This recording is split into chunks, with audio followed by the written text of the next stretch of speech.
ताज्या बातम्या आणि जाहिरातींसाठी महाराष्ट्र न्यूज चॅनलला सबस्क्राईब करा आणि बेल आयकॉन प्रेस करायला विसरू नका. रंगांच्या माध्यमातून अवयवदानाचा संदेश. नाशिकमध्ये रंगला भव्य जीवनदान जागर अवयवदान. हेच खऱ्या अर्थाने श्रेष्ठदान आणि जीवनदान आहे. हाच उदात्त संदेश देण्यासाठी आज नाशिकमध्ये एक अनोखा उपक्रम पार पडला. स्वर्गीय डॉक्टर भाऊसाहेब सुखदेव मोरे प्रतिष्ठान संचलित मृत्युंजय ऑर्गन फाउंडेशन तर्फे आज भव्य राज्यस्तरीय रांगोळी आणि पोस्टर स्पर्धेचे आयोजन करण्यात आले होते. अवयवदान जनजागृती संकल्पनेवर आधारित या स्पर्धेत स्पर्धकांनी आपल्या कलागुणांच्या माध्यमातून अवयवदानाचे महत्त्व अत्यंत प्रभावीपणे मांडले. या भव्य राज्यस्तरीय रांगोळी आणि पोस्टर स्पर्धा उद्घाटन मराठा समाज विद्याप्रसारक मंडळ सरचिटणीस नितीन ठाकरे आणि ऋषिकेश हॉस्पिटलचे देवदत्त चाफेकर यांच्या हस्ते संपन्न झाले. यावेळी आयमा महाराष्ट्र आरोग्य विभाग सुप्रिया मोरे, आयमा आणि महाराष्ट्र आरोग्य विभाग डॉक्टर मोरे परिवार सदस्य मित्र परिवार उपस्थित होते. नाशिक येथील horizon academy मविप्र sports and fitness अकॅडमीमध्ये आज रविवारी सकाळी 9 ते 12 या वेळेत अवयवदानाचा महासंकल्प रंगांच्या आणि चित्रांच्या स्वरूपात पाहायला मिळाला. 25 जूनपर्यंत नावनोंदणी केलेल्या 15 वर्ष आणि पुढील खुल्या गटांतर्गत शेकडो स्पर्धकांनी आज या राज्यस्तरीय स्पर्धेत सहभाग घेतला. स्पर्धकांनी अर्ध्या माउंट बोर्डवर काढलेली अप्रतिम पोस्टर्स आणि डोळ्यांचे पारणे फेडणाऱ्या रांगोळ्या उपस्थितांचे लक्ष वेधून घेत होत्या. आज 28 जूनला मृत्युंजय ऑर्गन फाउंडेशनच्या वतीने भव्य राज्यस्तरीय स्पर्धेचे आयोजन करण्यात आले. अवयवदान जीवनदान हा संदेश समाजात तळागाळापर्यंत पोहोचवणे हाच आमचा मुख्य हेतू आहे. एका व्यक्तीच्या अवयवदानामुळे अनेकांना नवजीवन मिळू शकते. आज महिलांनी आणि तरुणाईने ज्या प्रकारे रांगोळी आणि पोस्टरमधून हा अत्यंत संवेदनशील विषय मांडलाय ते पाहून समाजात नक्कीच सकारात्मक बदल घडेल अशी आम्हाला खात्री असल्याचे मुख्य आयोजक यांनी सांगितले. यावेळी भाऊसाहेब मोरे प्रतिष्ठानच्या सर्व सदस्य यांनी स्पर्धेची माहिती देत सहभागी झालेल्या सर्वांचे आभार मानले. या स्पर्धेत दोन्ही प्रकारांसाठी आकर्षक रोख बक्षिसे आणि भव्य ट्रॉफीज देण्यात आल्या. रांगोळी स्पर्धेत प्रथम क्रमांकास 7,001 रुपये तर पोस्टर स्पर्धेत प्रथम क्रमांकास 5,001 आणि दोन्ही गटात प्रत्येकी 2 उत्तेजनार्थ पारितोषिके देऊन स्पर्धकांचा गौरव करण्यात आला. आयोजक सुप्रिया मोरे, डॉक्टर संजय रकिबे, डॉक्टर मनीषा रौंदळ आणि प्रकाश पांढरे यांनी या संपूर्ण उपक्रमाचे संयोजन केले. रंगांच्या आणि कलेच्या माध्यमातून अवयवदानाचा हा महासंकल्प आज नाशिकमध्ये शेकडो नागरिकांच्या मनात रुजला एवढे मात्र नक्की.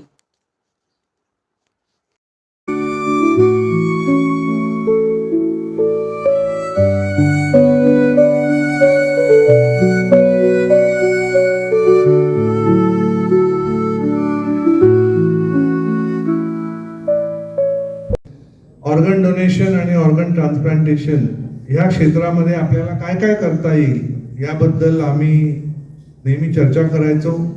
कुठले कार्यक्रम घेता येतील त्याबद्दल आम्ही बोलायचो आणि त्याप्रमाणे त्यांनी अव्याहत काम केलं. आता मृत्युंजय ऑर्गन फाउंडेशन ह्या संस्थेद्वारे आपण हा उपक्रम पुढे नेतो आहे. आम्ही सर्वजण या उपक्रमाचे सहभागी आहोतच. शिवाय ॲक्टिव्हली या क्षेत्रामध्ये ज्यांना ज्यांना काम करण्याची इच्छा आहे त्या सर्वांनी पुढे यायला पाहिजे. कारण की या ऑर्गन डोनेशन झाल्यानंतर किती लोकांना नवसंजीवनी मिळते आणि किती लोकांचं आयुष्य बदलून जातं अशी अनेक उदाहरणं आपल्यासमोर आहेत. आणि आपण दुसऱ्याला अक्षरशः नवीन जीवनदानच करतो आणि ही जी भावना आहे की आपण कोणाचं तरी आयुष्य बदलू शकलो आणि त्यांना चांगल्या क्वालिटीचं आयुष्य जगायची संधी देऊ शकलो, तर याकरता जी काही टीम आहे ते प्रयत्न करते. आता संजयने सांगितलं की लिव्हर पुण्याला पाठवण्याकरता किती कष्ट करावे लागतात, पण ज्या माणसाला ही लिव्हर मिळाली त्याचं किती आयुष्य बदलून जाईल याची आपल्याला कल्पना करायला पाहिजे. म्हणून हा जो विषय आहे हा अतिशय मोठा आणि चांगला आहे. या उपक्रमात आपण सर्वांनी सहभागी झालं पाहिजे. आता हे पोस्टरसुद्धा अतिशय सुंदर त्यांनी काढलेले आहेत. आपल्या मराठा विद्याप्रसार संस्थेचं जे काही कम्युनिटी रेडिओ स्टेशन आहे कर्मवीर 88.4 या रेडिओ स्टेशनला सुद्धा याच्याबद्दलची माहिती दिली जाते आहे. हे समाजाच्या दृष्टीने अतिशय महत्त्वाचं आहे आणि संस्थेकडे मेडिकल कॉलेज आहे त्या माध्यमातून हे करणं मला वाटतं गरजेचं पण आहे. त्यामुळं या पुढच्या काळामध्ये संस्था नेहमीच या अवयवदान चळवळीला मनापासून मदत करेल. जे यावर्षी जे काही आपण कॉम्पिटिशन इथे घेतली त्याच्यापेक्षा जास्त रिस्पॉन्स पुढच्या वर्षी नक्कीच मिळणार आहे. त्याची तयारी कशी करायची ते सुद्धा आपण ठरवूया आणि चांगले कार्यक्रम घेण्याचा प्रयत्न करूया. आणखीन या संदर्भामधले काही लेक्चर्स असतील ते सुद्धा वेळोवेळी आपण घेऊ शकतो. त्याच्यामध्ये आपले कॉलेज चळवळीला मी मनापासून शुभेच्छा देतो. खूप चांगल्या पद्धतीने आपण सर्व विद्यार्थ्यांनी हे रांगोळ्या काढलेल्या आहे, पोस्टर्स बनवलेले आहेत, त्यांनाही मनापासून शुभेच्छा देतो. आणि डॉक्टर भाऊसाहेब मोरे यांना स्मृती दिनाच्या निमित्ताने याच्यापेक्षा चांगलं श्रद्धांजली मला वाटतं दुसरं असू शकत नाही. तर ती आपण या ठिकाणी दिलेली आहे. या चळवळीशी संदर्भात असणाऱ्या सर्व कार्यकर्त्यांना मी मनापासून शुभेच्छा देतो आणि डॉक्टर मोरे यांना विनम्र अभिवादन करून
नमस्कार.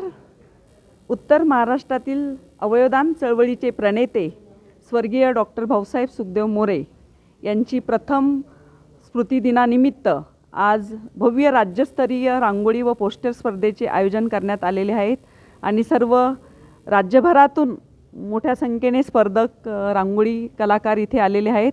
अवयवदानाचा जागर याविषयी ही स्पर्धा आयोजित केलेली आहेत आणि अवयवदान ही एक काळाची गरज आहे. ते आपल्या रांगोळीच्या आणि कलेच्या माध्यमातून खरं तर नागरिकांना प्रेरित करत आहेत आणि डॉक्टर भाऊसाहेब सुखदेव मोरे हे एक आगळेवेगळे व्यक्तिमत्व होते आणि त्यांच्यावरती भारतातील पहिली यकृत प्रत्यारोपण ही शस्त्रक्रिया झाली.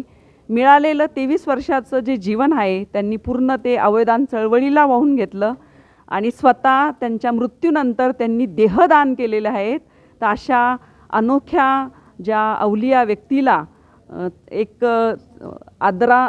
आदरपूर्वक श्रद्धांजली म्हणून खरं तर हा कार्यक्रम आयोजित केलेला आहे आणि ही खूप आगळीवेगळी संकल्पना आणि खरं तर पूर्ण राज्यभरातून सर्व जे रांगोळी कलाकार आहेत त्यांना प्रथमच हा विषय त्यांना मिळाला. त्यांनी त्याच्यावर अभ्यास केला, त्याच्यावर स्वतःला वाहून घेतलं आणि त्यांच्याद्वारे आज तो एक इतका सुंदर असा संदेश पूर्ण नागरिकांपर्यंत जात आहेत. मला वाटतं सर्व नाशिककरांनी नक्कीच या रांगोळी प्रदर्शनाला 2 दिवस भेट द्यावी.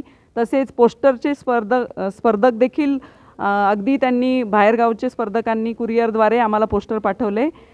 मी सुप्रिया भाऊसाहेब मोरे, अवयवदान प्रणेते स्वर्गीय डॉक्टर भाऊसाहेब सुखदेव मोरे यांची पत्नी. डॉक्टर साहेबांचा स्मृतिदिन 11 जुलै 2026ला करण्याचं आमचं ठरलं आणि त्यानंतर एक संकल्पना सगळे जेवढे सहभागी आहेत ह्या उदात्त कार्यामध्ये त्यांच्या संकल्पना त्यांनी मांडल्या की आपण एक रांगोळी स्पर्धा घेऊया. मग एक जण म्हणाला पोस्टर स्पर्धा घेऊया आणि आपण त्याप्रमाणे हे आयोजन केलं आणि त्याला इतका भरभरून म्हणजे शेवटी तर पूर्ण भारतभरनं आम्हाला फोन आले किंवा लिंकवर त्यांचं रजिस्ट्रेशन झालं, परंतु वेळेअभावी म्हणा अथवा ते नियोजन करण्यास आम्हाला वेळेवर शक्य होत नव्हते, त्यामुळे आम्ही ते करू शकलो नाही. याबद्दल सर्व कलाकारांची आम्ही दिलगिरी मागतो. परंतु आपल्याला हा विषय जर समजलेलाच आहे तर आपण अवयवदान म्हणजे काय आणि मेंदूमृत म्हणजे काय ही संकल्पना समजून हा जो उदात्त विचार आहे हा सर्व समाजात पसरवला पाहिजे. आणि जे गरजू, मी तर रुग्ण नाही म्हणणार, ज्या गरजू व्यक्ती आहेत की ज्यांना ह्या अवयवांची गरज आहे त्यांना हे अवयव आपण दान करू शकतो आणि त्यांना नवजीवन देऊ शकतो. हेच स्वर्गीय डॉक्टर भाऊसाहेब मोरे यांचं ब्रीद होतं, यांचा श्वास होतो आणि तो खरोखर आज शब्दशः म्हणण्यापेक्षा कृतीत आला आहे. आजच वसंतराव मेडिकल कॉलेजला एका मेंदूमृत व्यक्तीच्या कुटुंबियांनी अवयवदान करण्याचा संकल्प करून त्याचे अवयवदान केलेत. आणि योगायोग असा की स्वर्गीय डॉक्टर भाऊसाहेब मोरे यांचं देखील लिव्हर ट्रान्सप्लांट झालेलं होतं हिपॅटायटिस बी या व्हायरसच्या प्रादुर्भावामुळे. आणि आज तेच लिव्हर धडधडत पुण्याच्या रुबी हॉलला गेलेलं आहे.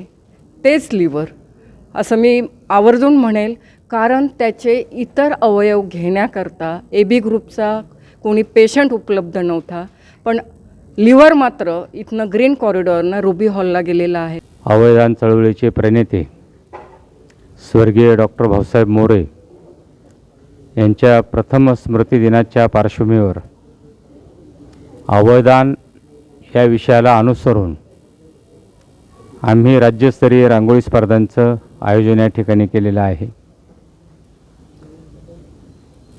डॉक्टर भाऊसाहेब मोरे आणि अवयवदान चळवळ हे एक समीकरण झालेलं होतं. संपूर्ण देशामध्ये पहिल्यांदा अवयवदान चळवळीचा जागर हा डॉक्टर भाऊसाहेब मोरे यांनी सुरू केला. 2003 साली त्यांच्यावर अतिशय अवघड अशी यकृत प्रत्यारोपणाची शस्त्रक्रिया ग्लोबल हॉस्पिटल हैदराबाद या ठिकाणी यशस्वीपणानं संपन्न झाली. आणि त्यांना जेव्हा दुसरं यकृत मिळालं, त्यांच्या शरीरात बसवण्यात आलं आणि ते पूर्णपणे चांगल्या पद्धतीने कार्यान्वित झालं, त्यानंतर डॉक्टर साहेब नाशिकमध्ये आले आणि जेव्हा पत्रकारांनी त्यांची मुलाखत घ्यायला सुरुवात केली तेव्हा त्यांना विचारण्यात आलं की आता तुमचा पुनर्जन्म झाला आहे, तुम्हाला अवयव मिळाला आणि या पुनर्जन्मामध्ये आता तुमचं पुढचं उद्दिष्ट काय असेल. तर डॉक्टर साहेबांनी एका शब्दात सांगितलं की मी आता अवयवदान चळवळीला पूर्णपणानं वाहून घेणार आहे.